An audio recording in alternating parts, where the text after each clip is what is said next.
The wanted mountain man used the obese girl as a shield, but she protected him from the mob anyway. The wind howled through the skeletal pines like the wail of a dying man, carrying with it the promise of the season's first true snowstorm. Zeke Boone, pressed his hand against the wound in his shoulder, feeling the warm blood seep between his fingers despite the cold that bit at his exposed skin. Behind him, perhaps a mile back now, he could still hear the distant thunder of hoofbeats and the baying of hunting dogs.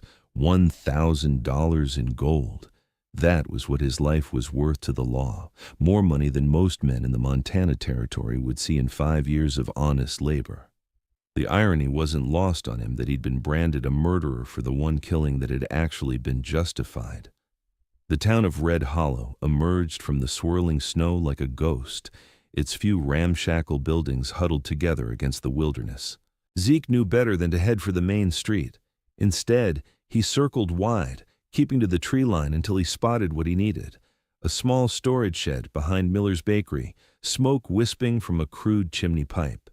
He stumbled through the door, nearly collapsing from blood loss and exhaustion. The warmth hit him like a physical force, and for a moment his vision swam. When it cleared, he found himself staring at a woman. She sat on a wooden stool near a small pot-belly stove, her considerable frame wrapped in layers of worn fabric against the cold. Her round face, reddened by the heat, registered shock and fear in equal measure. In her lap sat a half-eaten piece of bread and a small pot of what looked like jam. Who are you?" Sarah May's voice trembled, but she didn't scream. That surprised him. Zeke straightened as best he could, his hand still pressed to his wounded shoulder. "Nobody you need to know, miss. Just need to rest here a spell, then I'll be gone." "Micho." Sarah's eyes traveled to the blood seeping through his fingers, then to his face, haggard, bearded, with the desperate look of a hunted animal. She had heard the stories about the Mountain Devil, the wanted man who supposedly murdered a respected businessman in cold blood over in Virginia City. Looking at him now, she saw something different than the monster the rumors described. "You're hurt," she said simply. "It'll keep." Zeke moved toward the back corner of the shed, where old flour sacks were piled. Every step sent fresh waves of pain through his shoulder. "Just need to catch my breath." Sarah stood, her movements slow and deliberate, in a town where she was treated as little more than furniture, useful for baking, but otherwise invisible and often mocked for her size. Kindness had become her default response to the world. "Let me see it." "No need for that." "There's every need. You'll bleed out before morning if that isn't cleaned and bound." Vedisu. She retrieved a clean cloth from a shelf and a bottle of whiskey kept for medicinal purposes. "I may not know much, but I know wounds." Before Zeke could protest further, the distant sound of horses froze them both, voices carried on the wind growing closer. "Check every building. Sheriff wants him found before he reaches the mountains." Zeke's hand moved to the pistol at his belt, his jaw clenched. He looked at Sarah, really looked at her, and saw the fear in her eyes. But beneath it, something else, a quiet steadiness that reminded him painfully of his sister. "You need to hide," Sarah whispered urgently, "behind the flour sacks." But it was too late. The door burst open, and torchlight flooded the shed. Sheriff Alden stood in the doorway, his rifle leveled with half a dozen armed men behind him. "Well, well," the sheriff drawled, "the devil himself, cornered at last." In that moment, pure instinct took over. Zeke grabbed Sarah, pulling her in front of him as he backed against the wall, his pistol pressed to her side. The woman gasped but didn't struggle. "Stay back," Zeke shouted. "Anyone takes another step, she dies." The crowd outside had grown, townspeople drawn by the commotion. Torches flickered in the darkness, and angry voices called for justice, for blood. Sheriff Alden held up a hand, trying to maintain order, but the mob's energy was palpable and dangerous. Sarah's heart hammered against her ribs. She could feel Zeke's hand shaking where he gripped her arm, could hear the ragged desperation in his breathing.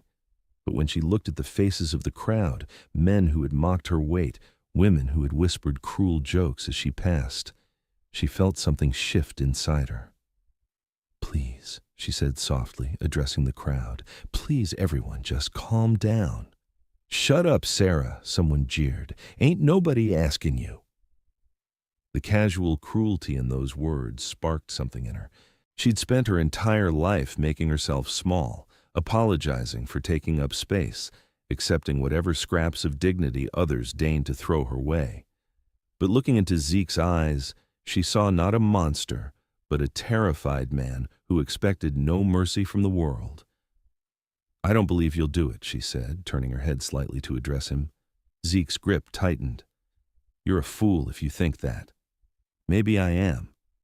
But I've seen real cruelty, and whatever you are, you're not that." "I need to survive." Sarah's voice dropped to barely a whisper, meant only for him. "Then let me help you." Before Zeke could respond, someone in the crowd, nervous, trigger-happy, fired. The bullet whizzed past Zeke's head, splintering the wood behind him. And in that instant, Sarah made a choice that would change both their lives forever. She threw herself backward with all her weight, knocking Zeke to the ground just as a second shot rang out. The bullet that would have struck him in the chest caught her instead, tearing through her shoulder. Sarah cried out and collapsed. Zeke, stunned, caught her as she fell, his pistol clattering to the floor.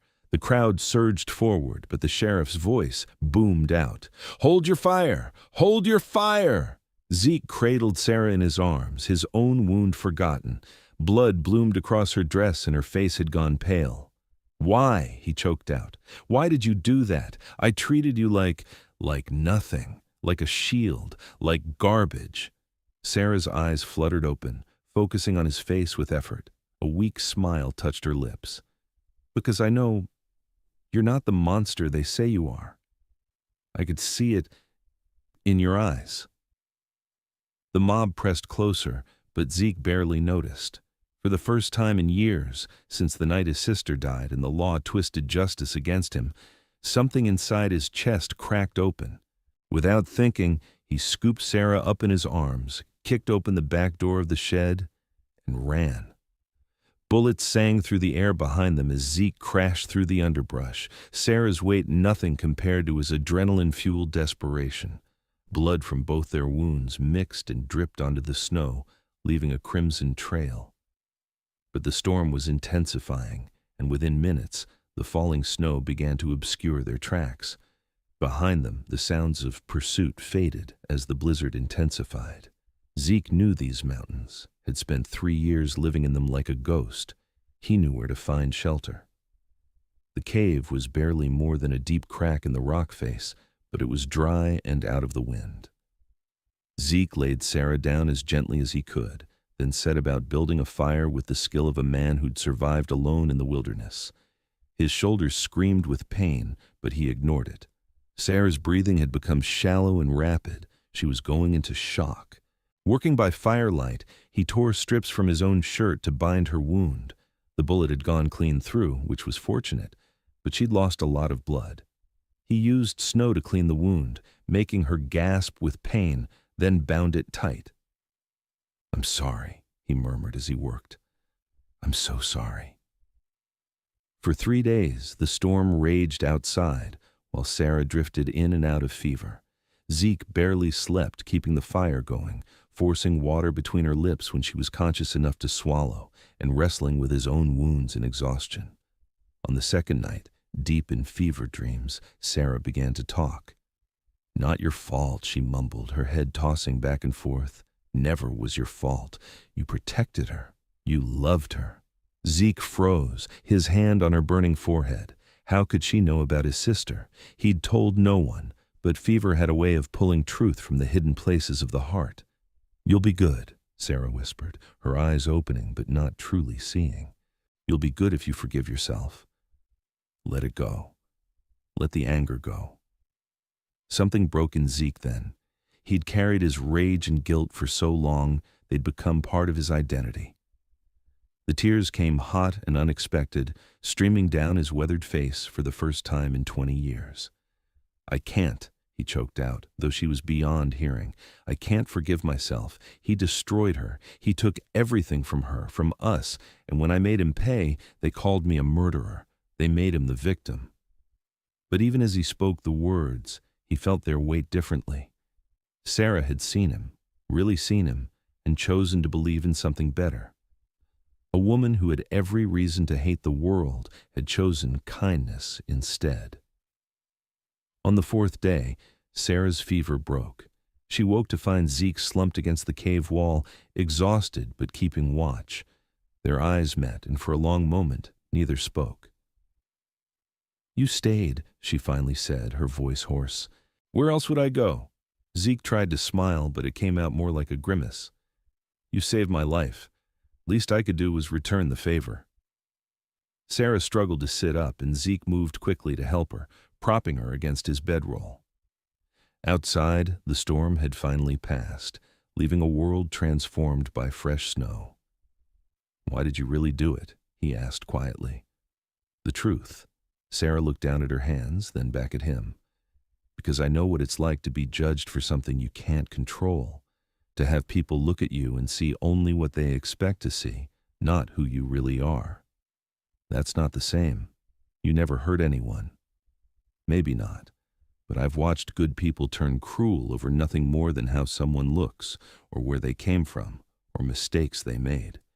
You had a gun to my side, and I still saw more humanity in your eyes than I've seen in most of the decent folk of Red Hollow." Zeke was quiet for a long moment. Then, slowly, he began to talk. He told her about his sister, Mary, who'd been barely 17 when the mine owner's son took a shine to her, how he'd forced himself on her one night when she was walking home, how Mary had tried to report it, but the boy's father had money and influence, how the shame and trauma had driven Mary to take her own life. "I found her," Zeke said, his voice hollow, "hanged in our barn. She left a note, but I burned it, couldn't let anyone else see her pain." He'd tracked down the mine owner's son and confronted him.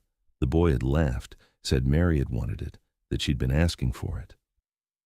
"So I killed him," Zeke said flatly, put a bullet between his eyes and didn't regret it for a second. But the mine owner had money and lawyers. They'd twisted the story, made Zeke out to be a madman who'd murdered an innocent young man in cold blood, made Mary out to be a woman of loose morals who'd tried to extort money and, failing that, had ended her own life out of shame for her lies. "I ran before they could hang me," Zeke finished. "Been running ever since." Sarah reached out and took his hand. Her grip was weak, but steady. "Then you didn't murder anyone. You sought justice when the law failed." "Law doesn't see it that way." "Then maybe the law is wrong." Those simple words, spoken with such conviction, struck something deep in Zeke's heart.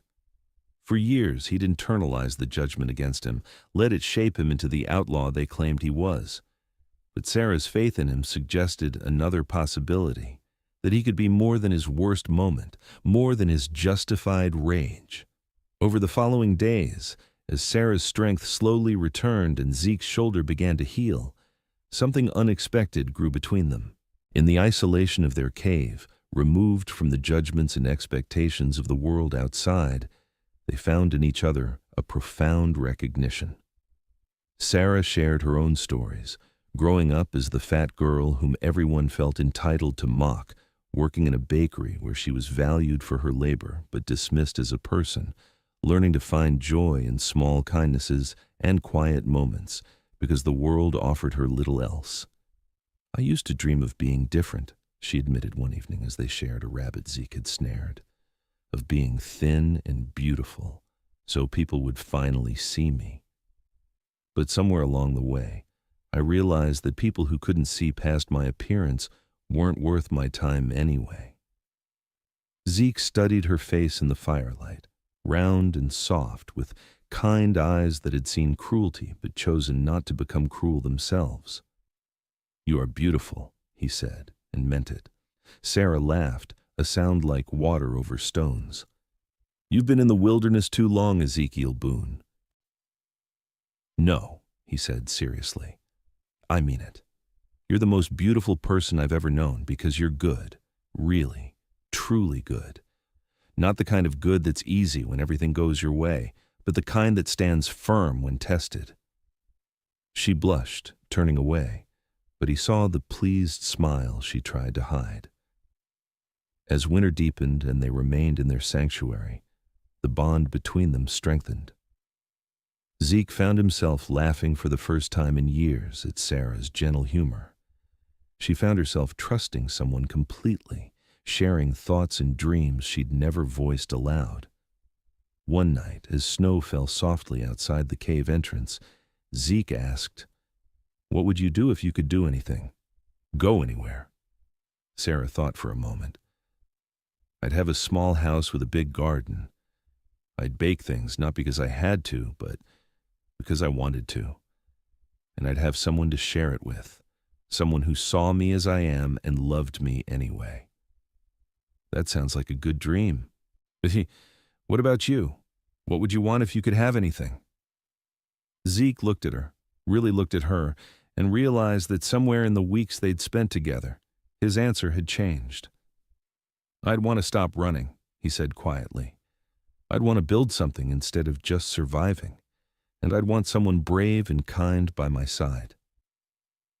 Their eyes met, and in that moment, both understood what neither quite dared to say aloud. But reality couldn't be ignored forever. As Sarah's wound healed and supplies ran low, they both knew they'd have to make a decision. They couldn't stay in the cave indefinitely. "I should go back to Red Hollow," Sarah said one morning. "People will be worried. They'll think I'm dead. They'll ask questions about me, about what happened." "I know." Sarah took a deep breath. "Zeke, what if you turned yourself in? They'll hang me. Not if I tell them the truth. Not if we both tell them what really happened with your sister, with that night. You can't run forever." Zeke's first instinct was to refuse, to disappear deeper into the mountains. But as he looked at Sarah, he thought about what she'd said about being seen, really seen. She'd risked everything for him based on nothing more than faith. Could he offer her any less? "If I do this," he said slowly, "and if somehow, by some miracle, it works out, would you wait for me?" Sarah's eyes shone with tears. "I'd wait forever if I had to, but I don't think we'll have to wait that long.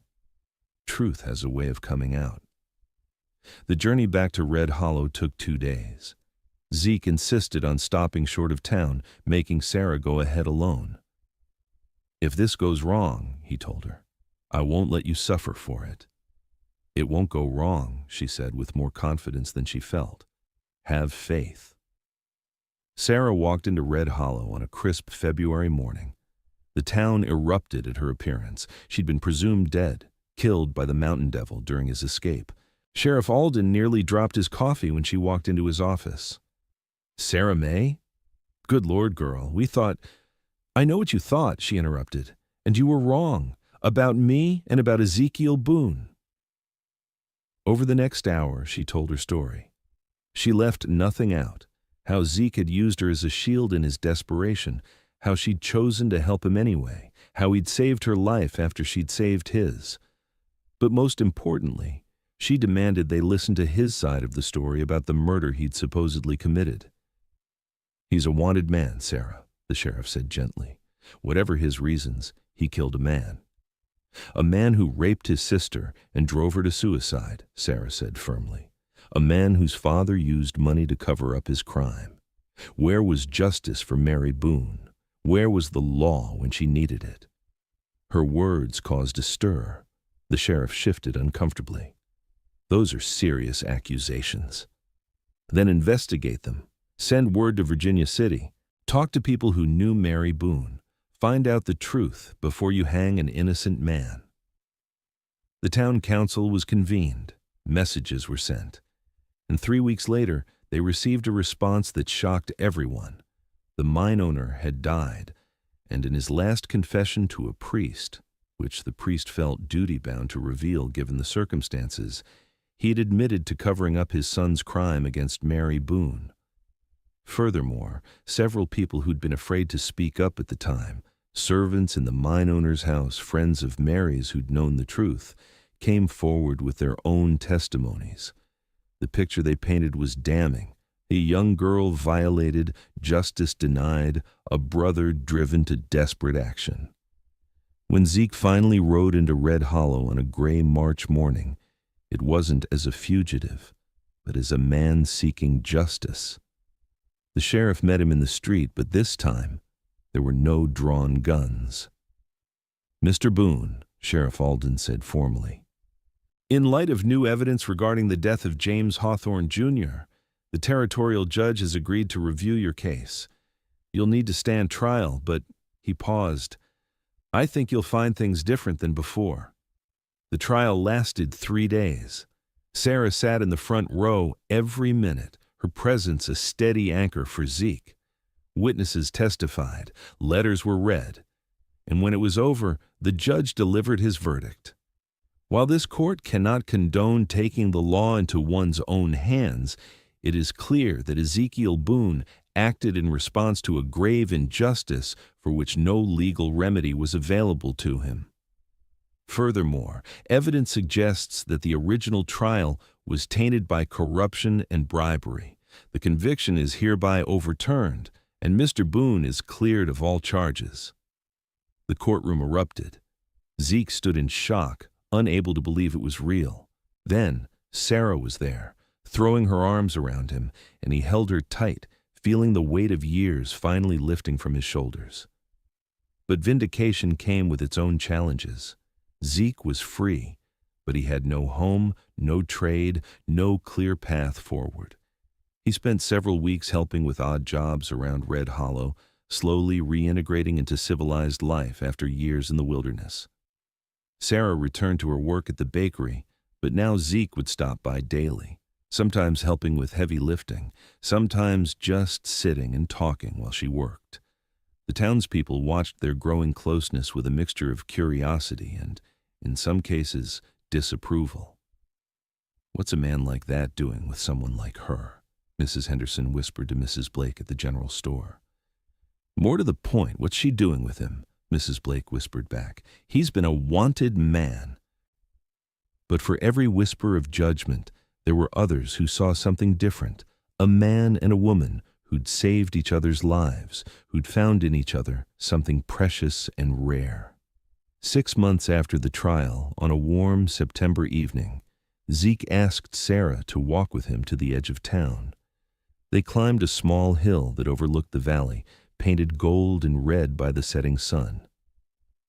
"I've been thinking," Zeke said, his rough hands fidgeting nervously, "about what you said in the cave, about having a house with a garden, about building something."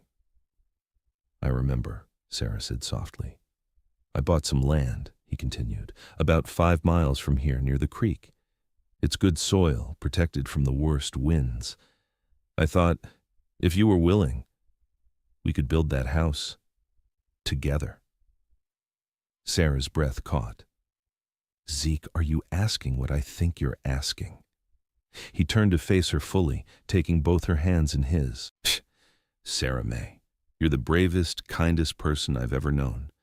You saw something worth saving in me when I'd given up on myself. I know I'm not much, just a former outlaw trying to figure out how to be a decent man again. But I love you, and I want to spend whatever time I have left making you happy. Will you marry me?" Tears streamed down Sarah's face as she nodded, unable to speak. When she finally found her voice, she said, "Yes. Yes. 1,000 times yes." They were married in October, in a simple ceremony at the church. Half the town came, some out of genuine happiness for the couple, others out of sheer curiosity. But when Zeke kissed his bride, there was no mistaking the joy and love that radiated from both of them. They built their house over the winter, with help from some of the men in town who'd come to respect Zeke's quiet determination and hard work. It was modest, but solid, with a large room for Sarah's baking and windows that looked out over the valley. Sarah transformed the space into a home, filling it with small touches of warmth and beauty. Zeke built her raised garden beds for the spring planting and a large outdoor oven where she could bake to her heart's content. The first year of their marriage wasn't without struggles.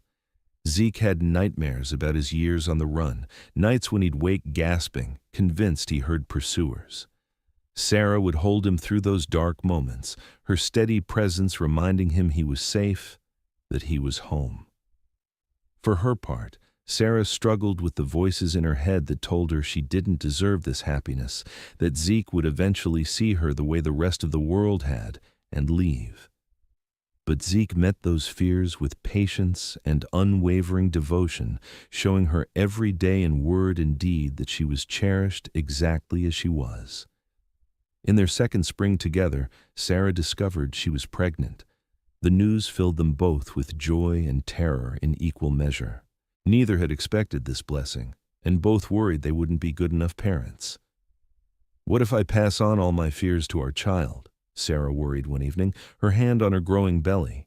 Zeke knelt beside her chair, placing his hand over hers. "Then we'll teach them to face those fears like you did, with courage and kindness." "What if they inherit your anger?" "Then we'll teach them to channel it into protection and justice, not destruction." Their daughter arrived on a snowy December night, small but healthy, with her mother's gentle eyes and her father's determined chin. They named her Mary Grace, Mary for the sister Zeke had lost, Grace for the mercy that had brought them together.